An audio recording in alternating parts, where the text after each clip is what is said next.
Hello guys, and welcome back to another tutorial. Today, I'll show you how to bunny hop in Half-Life.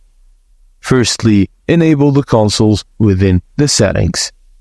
Now, go to Controls and press the key to open it. Start a match and press your console key. In the console key, type bind space M wheel down plus jump to bind the jump to scroll down, or bind M wheel up plus jump to bind it to scroll up.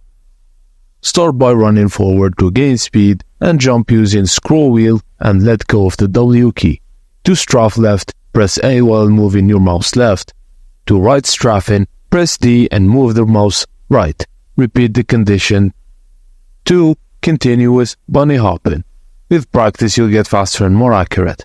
Thank you guys for watching, and please don't forget to like and subscribe. See you.